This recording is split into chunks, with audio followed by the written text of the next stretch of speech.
Hello everyone. स्वागत है आप सभी का हमारे यूट्यूब चैनल में। सबसे पहले तो आप सभी को हम धन्यवाद देना चाहेंगे हमारे चैनल को सब्सक्राइब करने के लिए और हमारे वीडियो को देखने के लिए। यहाँ पर हम लोग एक्सरे से जुड़े हुए ऑब्जेक्टिव क्वेश्चन बनाएंगे। तो पहला क्वेश्चन आपके स्क्रीन पर आपको दिखाई दे रहा होगा। Wavelength of visible light is more than that of X-ray, what is the velocity of X-ray in vacuum. तो इसमें पूछ रहा है कि एक्सरे की वेलोसिटी वैक्यूम में क्या होगी। तो एक्सरे क्या है, इलेक्ट्रोमैग्नेटिक वेव होता है और जितने भी इलेक्ट्रोमैग्नेटिक वेव होता है उसकी वेलोसिटी जो ऑर्डिनरी लाइट होती है उसी के बराबर होती है, यानी 3 × 10⁸ मीटर पर सेकेंड के बराबर ही सभी का होता है। तो इसमें क्या हो जाएगा, option C same as the velocity of light, यानी वेलोसिटी ऑफ लाइट के बराबर ही होगा। आगे बढ़ने से पहले आप सभी से रिक्वेस्ट है कि जो लोग हमारे चैनल पर पहली बार विजिट कर रहे हैं वो हमारे चैनल को सब्सक्राइब ज़रूर से करें ताकि हमारे जो नए वीडियो हैं उनके पास सबसे पहले पहुँचें। देखिए हमने एक लोगो भी लगा दिया है, काइंडली, ये स्क्रीन पर प्रिंट में हमने कर दिया, काइंडली सब्सक्राइब चैनल इंडिया। तो please support India. Next question है, characteristic of line X-ray spectra are not excited by which one of the following. तो एक्सरे को दो तरह से क्लासिफाइड किया जाता है, सॉफ्ट रे और हार्ड एक्सरे, और इसी को कंटिन्यूस एक्सरे और कैरेक्टरिस्टिक एक्सरे भी बोला जाता है, या इसी को कंटिन्यूस एक्सरे और कैरेक्टरिस्टिक या हार्ड एक्सरे को ही लाइन एक्सरे भी बोला जाता है। जिसमें पूछा है कैरेक्टरिस्टिक और line X-ray spectra are not excited by which one of the following, किससे नहीं होता है। तो neutron bombardment, proton bombardment, alpha ray absorption, electron bombardment. तो इसमें ए बी डी तीनों सही है, ऑप्शन सी जो है ये इसका इससे नहीं होता है, अल्फा रे के बम्बार्डमेंट से या अल्फा रे एब्जॉर्प्शन से नहीं होता है। बाकी न्यूट्रॉन, प्रोटॉन, इलेक्ट्रॉन बम्बार्डमेंट से होता है। Next question, the continuous X-ray spectra produced by an X-ray machine at constant voltage that which of the following.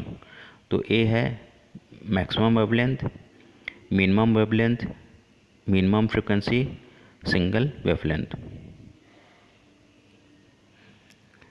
जो कांस्टेंट वोल्टेज के कारण एक्सरे प्रोड्यूस होगा वो कंटिन्यूस होगा, और कंटिन्यूस होगा तो उसका जो वैल्यू होगा वेवलेंथ का वो मिनिमम होगा, यानी कम से कम की तरफ होगा। वेवलेंथ मिनिमम होगा तो जो उसकी एनर्जी होगी वो ज़्यादा होगी, क्योंकि E = hc/λ होता है। एनर्जी जो होता है लैम्डा या वेवलेंथ के इन्वर्सली प्रोपोर्शनल होता है, जबकि फ्रीक्वेंसी E = h/ν फ्रीक्वेंसी के डायरेक्टली प्रोपोर्शनल होता है, यानी फ्रीक्वेंसी ज़्यादा होगी तो एनर्जी ज़्यादा होगा और वेवलेंथ ज़्यादा होगा तो एनर्जी कम होगा, क्योंकि वेवलेंथ के इन्वर्सली प्रोपोर्शनल होता है। Which of the following wavelength fall in X-ray region. तो इसमें पूछ रहा है कौन सा वेवलेंथ जो रेंज है या रीजन है वो एक्सरे में फॉल करता है। तो ऑप्शन ए, बी, सी और डी है। तो इसमें ऑप्शन बी सही है, 1 एंगस्ट्रॉम। 1 एंगस्ट्रॉम टू 100 एंगस्ट्रॉम जो वैल्यू होता है, या 0.1 एंगस्ट्रॉम टू 100 एंगस्ट्रॉम, वो एक्सरे रीजन का होता है। इससे ऊपर 100 से जब आगे बढ़ेंगे तो अल्ट्रा वायलेट आ जाएगा, विजिबल रेंज आ जाएगा, उसके बाद इंफ्रारेड आ जाएगा, फिर रेडियो वेव सिग्नल्स आ जाती है। और एक्सरे से छोटा होता है 0.1 एंगस्ट्रॉम टू 0.001 एंगस्ट्रॉम होता है गामा रेस के लिए। तो ऑप्शन बी सही है, 1 एंगस्ट्रॉम। इलेक्ट्रोमैग्नेटिक सीरीज जब देखेंगे तो सबसे पहले होता है गामा रे, या उसके ऊपर होता है cosmic ray, gamma ray, X rays, ultra violet, infrared, radio wave, UHF, VHF, RF frequency, TV, FM, इस तरह सीरीज है। उसको आप ध्यान से देखिए, आपको समझ में आएगा। The shortest wavelength of X-ray emitted from X-ray tube depend on the, जो शॉर्टेड वेवलेंथ होगा यानी सबसे छोटा वेवलेंथ होगा वो किस पर डिपेंड करेगा। तो देखिए शॉर्टेड वेवलेंथ का साफ मतलब है, हमने पहले भी बताया है कि एनर्जी बहुत ज़्यादा होगी। तो एनर्जी बढ़ाने के लिए हम लोग क्या करते हैं, वोल्टेज वोल्टेज को हम लोग बढ़ा देते हैं। ये सिर्फ अप्लाइड वोल्टेज पर डिपेंड करता है। वोल्टेज जितना ही ज़्यादा होगा वेवलेंथ उतनी ही कम होगी। वोल्टेज ज़्यादा हो जाने से एनोड और कैथोड के बीच में वोल्टेज ज़्यादा हो जाने से क्या होगा कि इलेक्ट्रॉन जो चल रहे हैं इलेक्ट्रॉन गन से एनोड की तरफ, टारगेट की तरफ, उनका एक्सीलरेशन ज़्यादा होगा, वेलोसिटी ज़्यादा होगी। वो ज़्यादा वेलोसिटी से उस टारगेट से टकराएंगे, तो ज़्यादा एनर्जी से जब टकराएंगे तो एक्सरे जो होगा वो ज़्यादा एनर्जी का एक्सरे निकलेगा। इस कारण से तो इसमें ऑप्शन बी सही है, voltage applied to the tube.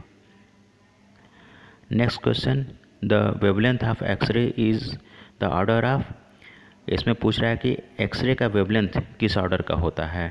तो इसमें ऑप्शन सी हो जाएगा, एंगस्ट्रॉम ऑर्डर का होता है। 1 angstrom is equal to 10⁻⁻10 metre.